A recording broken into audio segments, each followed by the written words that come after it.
ನಮಸ್ಕಾರ ವೀಕ್ಷಕರೇ, ಇವತ್ತು ಪಿಂಚಣಿದಾರರಿಗೆ ಒಂದು ಗುಡ್ ನ್ಯೂಸ್. ಏನೆಂದರೆ ಪಿಂಚಣಿಯ ಹಣ ಯಾರಿಗೆ ಬರುತ್ತಿಲ್ಲ ಅವರಿಗೆ ಈ ಒಂದು ಮಾಹಿತಿ ಪ್ರಕಾರ ಪಿಂಚಣಿಯನ್ನು ಆದಷ್ಟು ಬೇಗನೆ ಪಡೆದುಕೊಳ್ಳಬಹುದು. ವೃದ್ಧಾಪ್ಯ ವೇತನ ಇರ್ಬೋದು, ವಿಧವಾ ವೇತನ ಇರ್ಬೋದು ಮತ್ತು ಅಂಗವಿಕಲ ವೇತನ ಇರಬಹುದು. ಯಾವುದೇ ಥರದ ಪಿಂಚಣಿ ಹಣವನ್ನು ಈಗ 2-3 ತಿಂಗಳಿಂದ ಯಾರಿಗೆ ನಿಂತು ಹೋಗಿದೆ ಅವರು ಬೇಗನೆ ಪಡೆದುಕೊಳ್ಳಬಹುದು. ಹೇಳುವ ಮಾಹಿತಿ ಪ್ರಕಾರ ನೀವು ಇದನ್ನು ಮಾಡಬೇಕಾಗುತ್ತದೆ. ಕೆಲವು ಡಾಕ್ಯುಮೆಂಟ್ಸ್ಗಳನ್ನು ರೆಡಿ ಮಾಡಿಕೊಳ್ಳಬೇಕಾಗುತ್ತದೆ. ಡಾಕ್ಯುಮೆಂಟ್ಸ್ಗಳನ್ನು ರೆಡಿ ಮಾಡಿಕೊಂಡು ಈಗ ಅಲ್ಲಿ ಇಲ್ಲಿ ಅಲೆದಾಡುವ ಬದಲಿ ಡೈರೆಕ್ಟಾಗಿ ಒಂದು ಆಫೀಸಿಗೆ ಹೇಳುತ್ತೇನೆ. ಆ ಆಫೀಸಿಗೆ ಹೋಗಿ ಅಧಿಕಾರಿಗಳನ್ನು ಭೇಟಿಯಾದರೆ ನಿಮಗೆ 1 ತಿಂಗಳ ಒಳಗಾಗಿ ನಿಮ್ಮ ಪಿಂಚಣಿ ಹಣ ನಿಮಗೆ ಬರುತ್ತದೆ. ಬಾಕಿ ಇರುವ ಪಿಂಚಣಿ ಹಣ ಸಹ ನಿಮಗೆ ಹಾಕುತ್ತಾರೆ. ಹಾಗಾಗಿ ಈ ವಿಡಿಯೋವನ್ನು ಕೊನೆಯವರೆಗೆ ನೋಡಿ, ಎಲ್ಲೂ ಸ್ಕಿಪ್ ಮಾಡದೆ ಕೊನೆಯವರೆಗೆ ನೋಡಿ. ಈಗ ಹೇಳ್ಬೇಕಂದ್ರೆ ಪಿಂಚಣಿ ಹಣ ಆಗಸ್ಟ್ ತಿಂಗಳದ ಈಗಾಗಲೇ ರಿಲೀಸ್ ಆಗೈತೆ. ಅದು ನಿಮ್ಗೆ ಈಗಾಗಲೇ 3-4 ತಿಂಗಳಿಂದ ಪಿಂಚಣಿ ಹಣ ಬರುವಾತಂತ ಹೇಳ್ತೀರಿ. ಹಾಗೆ ಹೇಳ್ಬೇಕಾದ್ರೆ ಈಗ ಪಿಂಚಣಿ ಹಣ ನೀವು ಮರಳಿ ಪಡ್ಕೋಬೇಕಂದ್ರೆ ಈಗ ಬೆಸ್ಟ್ ಈಗ ಕೆಲವು ಅಧಿಕಾರಿಗಳ ಜೋಡಿ ಅಂದ್ರೆ ಗ್ರಾಮ ಲೆಕ್ಕಾಧಿಕಾರಿಗಳ ಜೋಡಿ ಮಾತಾಡಿ ನೋಡಿದ ಪ್ರಕಾರ ಈಗ ನಿಮಗೆ ಬೆಸ್ಟ್ ಆಪ್ಷನ್ ಅಂದರೆ ಏನು ಗೊತ್ತೈತೇನ್ರಿ, ನೀವು ಏನು ಮಾಡಬೇಕಾ, ನಿಮ್ಮ ಇದೇನೈತೆ ಪಡಿತರ ರೇಷನ್ ಕಾರ್ಡ್ ಏನಿರ್ತೈತಿಲ್ಲ ರೀ, ರೇಷನ್ ಕಾರ್ಡ್ದಾಗ ಎಷ್ಟು ಮಂದಿ ಇರ್ತಿರಲಿಲ್ಲ ರೀ ಅಷ್ಟು ಮಂದಿಯ ಇನ್ಕಮ್ ತೆಗೆಸ್ರಿ. ಅಂದ್ರೆ ವಾರ್ಷಿಕ ಆದಾಯ ಪ್ರಮಾಣ ಪತ್ರ ತೆಗೆಸ್ರಿ. ವಾರ್ಷಿಕ ಆದಾಯ ಪ್ರಮಾಣ ತೆಗೆಸಿರಿ ಅಂದ್ರೆ ಈಗೊಂದು ಒಂದು ಗೈಡ್ಲೈನ್ಸ್ ಹೊರಗಾಗಿಲ್ಲ ಸರ್ಕಾರದಿಂದ. ಅಂದರೆ ಹೆಂಗೆ 1,20,000 ಅಂದ್ರೆ 1,20,000 ಒಳಗಿದ್ದವರು ಎಲ್ಲ ಪಿಂಚಣಿ ಕೊಡ್ಬೇಕಂಥೇಳಿ ಕೆಲವು ಅಂದರೆ ಇದಕ್ಕೆ ಹೆಂಗೆ ಅಪೋಸ್ ಐತ್ರಿ ಸರ್ಕಾರ ಇದನ್ನು ಪಾಸ್ ಮಾಡಿಲ್ಲ ರೀ.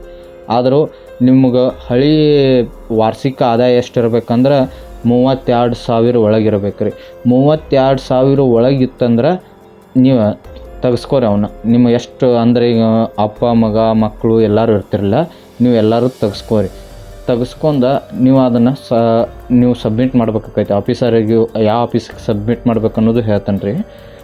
ಇನ್ನೊಂದು ರೀ ಮಹತ್ವಪೂರ್ಣವಾದ ಮಾಹಿತಿ ಅಂದರೆ ಇದ್ರೊಳಗೆ ನಿಮ್ಮ ಮಕ್ಕಳು ಪಿಂಚಣಿ ಪಡೆದುಕೊಳ್ಳೋರ 18 ವಯಸ್ಸು ಮೇಲೆ ಇದ್ರೆ ನಿಮಗೆ ಪಿಂಚಣಿ ಬರೋದಿಲ್ಲ ರೀ. ಇದೊಂದು ತಿಳ್ಕೊರಿ, ಇದು ಒಂದು ಮಾಹಿತಿ ಐತ್ರಿ ಅದ್ರೊಳಗೆ.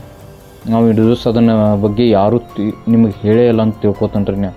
ಯಾಕಂದ್ರೆ ಪಿಂಚಣಿ ಪಡೆದುಕೊಳ್ಳೋರು ಮಕ್ಕಳು 18 ವಯಸ್ಸು ಮೇಲೆ ಇರ್ತಾರೆ, ಸರ್ಕಾರ ಪಿಂಚಣಿ ನಿಲ್ಲಿಸೋ ಚಾನ್ಸಸ್ ಇರ್ತೈತೆ ರೀ.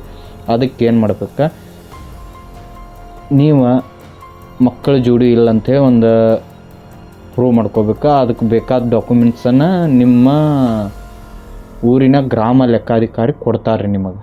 ನಿಮ್ಮ ಮಕ್ಕಳ ಜೋಡಿ ಇಲ್ಲ ಅದರೋ ನಿಮ್ಮ ಮಕ್ಕಳು ಏನು ಮಾಡ್ತಾರೋ ಆದರೂ ಅವಾಗ ಏನು ಮಾಡ್ಬೇಕಾಕೈತಿ, ನೆಕ್ಸ್ಟ್ ಸ್ಟೆಪ್ ಏನು ಮಾಡ್ಬೇಕಾಕೈತಿ, ನೀವು ಪಿಂಚಣಿ ಹಣ ಪಡ್ಕೋಬೇಕಂದ್ರೆ ನಿಮ್ಮ ಪಡಿತರ ಚೀಟಿ ಏನಿರತ್ತಿರಲ್ಲ ಹಣ ಇದನ್ನು ರೇಷನ್ ತೊಗೋತಿರಲ್ಲ ಅದ್ರೊಳಗೆ ನೀವು ಸಪ್ರೇಟಾಗಿ ನಿಮ್ಮದು ಒಂದು ರೇಷನ್ ಕಾರ್ಡ್ ಮಾಡ್ಕೋಬೇಕಾಕೈತಿ.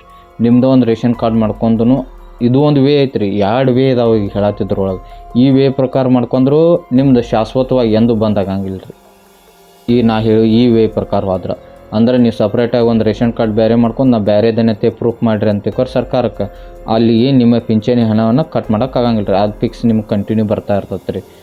ಇದೊಂದು ತಿಳ್ಕೊರಿ ಮಾಹಿತಿ ನಿಮ್ಗೆ. ಯಾಕಂದ್ರೆ ಸರ್ಕಾರದ ನೇಮ ಐತ್ರಿ, ಮನ್ಯಾಗ ಯಾರು ಈಗ ಪಿಂಚಣಿ ಪಡ್ಕೋತನಂದ್ರೆ ನನ್ನ ಮಗ 18 ವಯಸ್ಸಕ್ಕಿಂತ ಮೇಲೆ ಇದ್ದರೆ ಪಿಂಚಣಿ ಪಡ್ಕೋಕೆ ಬರೋಂಗಿಲ್ಲ. ನೋಡಿರಿ ಈ ರೂಲ್ಸ್ ನಮಗೂ ಗೊತ್ತಿದ್ದಿರ್ಕಿಲ್ಲ. ಇವತ್ತು ಸರ್ ಜೋಡಿ ನಾವು ಎಲ್ಲ ಕೂತು ಮಾತಾಡಿದಾಗ ಈ ಮಾಹಿತಿ ನಮಗೆ ಅವ್ರು ಕೊಟ್ಟರೆ. ಅದಕ್ಕೆ ಏನು ಮಾಡ್ಬೇಕಂದ್ರೆ ನೀವು ನಿಮ್ಮ ಅಂದ್ರೆ ಈಗ ಅವರ ಮದುವೆಯಾಗಿ ಅವ್ರೊಂದು ಸಪ್ರೇಟ್ ರೇಷನ್ ಕಾರ್ಡಾರ ಮಾಡ್ಕೋಬೇಕು. ಇಲ್ಲಿಕ್ಕೆ ನೀವಾರ ಒಂದು ಸಪ್ರೇಟ್ ರೇಷನ್ ಕಾರ್ಡ್ ಮಾಡ್ಕೋಬೇಕು. ಇಲ್ಲಿಕ್ಕಂದ್ರೆ ನಿಮ್ಮ ಊರ ಗ್ರಾಮ ಲೆಕ್ಕಾಧಿಕಾರಿ ಹೋಗಿ ಅವ್ರ ಕಡೆ ಕರೆಕ್ಟಾದ ಒಂದು ಇನ್ಫಾರ್ಮೇಷನ್ ಕೊಡ್ತಾರೆ. ಅವ್ರು ಹೇಳ್ದಂಗೆ ಡಾಕ್ಯುಮೆಂಟ್ಸ್ ರೆಡಿ ಮಾಡ್ಕೊಂಡು ಸಬ್ಮಿಟ್ ಮಾಡಿರಿ ಅಂದ್ರೆ ನಿಮ್ಮ ಪಿಂಚಣಿ ಯಾವುದೇ ಕಾರಣಕ್ಕೂ ನಿಲ್ಲಂಗಿಲ್ಲ ರೀ. ಇದನ್ನೊಂದು ತಿಳ್ಕೊರಿ. ಇನ್ನು ಇಲ್ಲ ನಮಗೆ ಇದು ಮಾಡೋಕ್ಕಾಗಂಗಿಲ್ಲ, ನಾವು ಬೇರೆ ಟೈಪ್ ಯಾವ್ದಾರು ಹೇರಿ ಅಂದ್ರೆ ಇನ್ನೊಂದು ಟೈಪ್ ಐತ್ರಿ ಇದ್ರೊಳಗೆ ಸರ್ ಹೇಳಿದ ಪ್ರಕಾರ. ಈಗ ಏನು ಮಾಡ್ಬೇಕು, ನಿಮ್ಮ ಪಡಿತರ ಚೀಟಿ ಒಳಗೆ ಎಷ್ಟು ಮಂದಿ ಅದಾರೆ, ಈಗ 4-5 ಮಂದಿ ಇರ್ತಿರಲ್ಲ ಅಷ್ಟ್ರದ್ದು ಇನ್ಕಮ್ ತೆಗ್ಸ್ಕೋಬೇಕು. ಇನ್ಕಮ್ ತೆಗ್ಸ್ಕೊಲಿ ಇಲ್ಲಿ ಗೊಂದಲ ಭಾಳ ಐತಿ. ಒಂದು 32,000 ಒಳಗಿದ್ರೇ ನಿಮಗೆ ಪಿಂಚಣಿ ಹಣ ಕೊಡ್ತಾರೆ ರೀ. ಇಲ್ಲಿಯೂ ಭಾಳ ಕನ್ಫ್ಯೂಸ್ ಐತ್ರಿ ಅಣ್ಣ. ಯಾಕಂದರೆ ಸರ್ಕಾರ ಇದನ್ನು ಪಾರದರ್ಶಕ ಮಾಡೋದನ್ನ ಇದ್ರ ಇಂಥ ಪ್ರಾಬ್ಲಮ್ಗಳ ಸಲುವಾಗಿ ಮಾಡತೈತೆ ರೀ. ಈಗ ಹೇಳ್ಬೇಕಂದ್ರೆ ಅಲ್ಲಿ ಪಾರದರ್ಶಕ ಮಾಡೋ ಸಲುವಾಗಿ ಈಗ ಏನಾಗೈತಿ, ಒಂದು ಬೇಡಿಕೆ ಐತಿ ಈಗ ಪಿಂಚಣಿದಾರಂದ್ರೆ ಏನಂದ್ರೆ 1,20,000 ನಮ್ಮ ವಾರ್ಷಿಕ ಆದಾಯ ಮಾಡಿರಿ, ಅದ್ರ ಮ್ಯಾಲಿದ್ದವ್ರಿಗೆ ಪಿಂಚಣಿ ಹಣ ಕಟ್ ಮಾಡಿರಿ, ಅದ್ರ ಒಳಗಿದ್ದವ್ರಿಗೆ ಪಿಂಚಣಿ ಹಣ ಕೊಡ್ರೈತಿ ಅಣ್ಣ. ಇದು ಲೀಗಲ್ ಆಗಿ ಪಾಸ್ ಆಗಿಲ್ಲ ರೀ. ಈಗ ನಮಗೆ ಸಾಹೇಬ್ರು ಅಂದರೆ ಈಗ ನಾವು ಏನು ಕೇಳಿದ್ರಲ್ಲ ಆ ಸರ್ಗಳು ಹೇಳೋ ಪ್ರಕಾರ ಹೆಂಗೈತೆ ಅಂದ್ರೆ ರೀ, ಇದು ಪಾಸ್ ಆಗಬಹುದು ಅಂತಾರೆ ರೀ ಅವ್ರು ಸರ್. ಯಾಕಂದ್ರೆ ಒಬ್ಬ ದುಡ್ಡು ತಿನ್ನೋವನ ವಾರ್ಷಿಕ ಆದಾಯ ಸದ್ಯಕ್ಕೆ ಇವತ್ತು ಬಂದು ದುಡ್ಡು ತಿತ್ತಾನಂದ್ರು ಅವ್ನ ವಾರ್ಷಿಕ ಆದಾಯ ಕಮ್ಮಿ ಅಂದ್ರೂ ವರ್ಷಕ್ಕೆ 40,000 ಮೇಲೆ ಇರ್ತೈತೆ ರೀ. ಹಿಂಗೆ ಅದಕ್ಕಾಗಿ ಸರ್ಕಾರ ಏನು ಮಾಡೈತಿ, ಈಗ ಸರ್ಕಾರಕ್ಕೆ ಈ ಪಿಂಚಣಿದಾರ ಬೇಡಿಕೆ ಇಟ್ಟಿದ್ದು ಏನಂದ್ರೆ ರೀ, ಈಗ ವಾರ್ಷಿಕ ಆದಾಯನ 1,20,000 ಮಟ ಮಾಡಬೇಕು ಅಂಥೇಳಿ. ಯಾಕಂದರೆ ಈಗ ನಾರ್ಮಲಾಗಿ ಒಂದು 300-400 ಪಗಾರ ತೊಗೊಂಬರ್ತಾನೆ ಅಂದ್ರೂ ಅವ್ನು ವಾರ್ಷಿಕ ಆದಾಯ ಲೆಕ್ಕಾಚಾರ ಪ್ರಕಾರ ತೆಗೆದ್ರೂ ಒಂದು 80,000 ಮಟ ಹಿಂಗೆ ಹೋಗ್ತೈತೆ ರೀ. ಹಾಗಾಗಿ ಅದು ಸರ್ಕಾರ ಈಗ ಮಾಹಿತಿ ಪ್ರಕಾರ ಅವ್ರು ಏರಿ ಪಾಸ್ ಮಾಡಿರತ್ತಕೋರಿ ಈಗ 1,20,000 ರೂಪಾಯಿ ಒಳಗಿದ್ದವ್ರಿಗೆ ಈಗ ಏನು 16 ಲಕ್ಷ ನಿಂತ ಏನು ಪಿಂಚಣಿದಾರ ನಿಂತಾರೆ ಇವ್ರು ಅಷ್ಟರು ಪಿಂಚಣಿ ಹಣ ಪಡ್ಕೋಬೇಕು ರೀ. ಈಗ ಸದ್ಯಕ್ಕೆ ನಮಗೆ ಎಮರ್ಜೆನ್ಸಿನ ಪಡ್ಕೋಬೇಕ್ರಿ ನಾವು ಪಿಂಚಣಿ ಹಣ ಅಂದರೆ ಏನು ಮಾಡ್ಬೇಕು ರೀ, ನಿಮ್ಮ ವಾರ್ಷಿಕ ಆದಾಯ ಆ್ಯಸ್ ಯೂಜ್ವಲ್ ತಕ್ಕೋಬೇಕು ರೀ. ಅದನ್ನು ವಾರ್ಷಿಕ ಪ್ರಮಾಣ ಪತ್ರ ತಕ್ಕೋದ್ರಿ, ತಕ್ಕೊಂಡು ತಹಸೀಲ್ದಾರ್ ಆಫೀಸ್ಗೆ ಹೋಗ್ಬೇಕು ರೀ. ತಹಸೀಲ್ದಾರ್ ಆಫೀಸ್ಗೆ ಹೋಗಿ ನಿಮ್ಮ ಎಲ್ಲ ಹಳೆ ಡಾಕ್ಯುಮೆಂಟ್ಸ್ಗಳು ಏನು ಹೇಳೀನಿ ರೀ, ಬೇಕಂದ್ರೆ ಈಗ ನೇಮ್ ಹೇಳ್ತಾನೆ ರೀ, ಹಳೆ ಡಾಕ್ಯುಮೆಂಟ್ಸ್ಗಳು ನೋಡ್ಕೊರಿ. ನಿಮ್ಮ Aadhaar card, PAN card, bank passbook, ration card ಮತ್ತು ಈ KYC ಮಾಡಿದ ಪ್ರಮಾಣ ಪತ್ರ, ನಿಮ್ಮ ಸ್ಟೇಟಸ್ ಚೆಕ್ ಮಾಡಿದ ಅದ್ರದ್ದೊಂದು ಲೆಟ್ರ್ ತಕ್ಕೋರಿ. ಆಧಾರ್ ಸೀಡಿಂಗ್ ಆಗಿರೋದ್ರಿ, NPIC ಮ್ಯಾಪಿಂಗ್ ಆಗಿರೋದ್ರಿ. ಇವಿಷ್ಟು ದಾಖಲೆಗಳನ್ನು ತೊಗೊಂಡು ಇದರ ಜೋಡಿ ನಿಮ್ಮ ಅಷ್ಟು ಫ್ಯಾಮ್ಲಿದು ವಾರ್ಷಿಕ ಆದಾಯದ ಪ್ರತಿಯೊಬ್ಬರೂ ತೊಗೊಂಡು ನೀವು ಎಲ್ಲಿ ಹೋಗ್ಬೇಕಾ, ನಿಮ್ಮ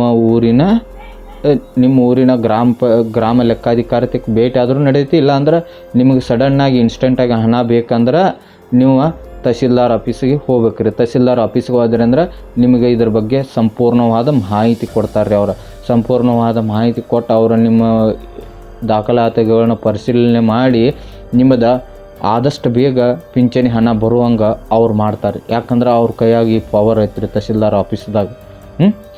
ನೀವು ಈಗ ಆನ್ ದಿ ಸ್ಪಾಟ್ ಏನು ನನಗೆ ಪಿಂಚಣಿ ಪಡೆದುಕೋಬೇಕನ್ನತ್ತಿರಲ್ಲ, ಇದನ್ನು ಈ ರೂಟನ್ನು ಫಾಲೋ ಮಾಡಿರಿ. ನಿಮ್ಗೆ ಆದಷ್ಟು ಬೇಗನ ಅಂದ್ರೆ ನಾವು ಸರ್ ಹೇಳಿದ ಪ್ರಕಾರ ಆದಷ್ಟು ಬೇಗನ ಪಿಂಚಣಿ ಹಣ ಬರ್ತಾವೆ. ಈ ಸರ್ ಜೋಡಿಗೂ ಅಂದರೆ ಊರ ಗ್ರಾಮ ಲೆಕ್ಕಾಧಿಕಾರಿ ಜೋಡಿ ಹೋದ್ರೆ ಒಂದು ಸ್ವಲ್ಪ ಲಾಂಗ್ ಪ್ರೊಸೆಸ್ ಆಕೈತಿ. ಇಲ್ಲ ನಮಗೆ ಬೇಗನ ಬೇಕನ್ನೋರಿಗೆ ಅವರ ಸರ್ ಹೇಳಿದ ಪ್ರಕಾರನ ಪ್ರೊಸೆಸ್ ಕಮ್ಮಿ ಆಕೈತೆ ರೀ. ನೀವು ಡೈರೆಕ್ಟ್ ತಹಸೀಲ್ದಾರ್ ಆಫೀಸ್ಗೆ ಹೋದ್ರಿ ಅಂದ್ರೆ ಅಲ್ಲಿ ನಿಮ್ಗೆ ಬೇಗನ ಹಣ ಸಿಗೋ ಎಲ್ಲ ಲಕ್ಷಣಗಳು ಇರ್ತಾವೆ ರೀ. ಈ ವಿಡಿಯೋವನ್ನು ಇಲ್ಲೇ ಮುಗಿಸ್ತಾ ಇದ್ದೇನೆ ರೀ. ಜೈ ಹಿಂದ್, ಜೈ ಕರ್ನಾಟಕ.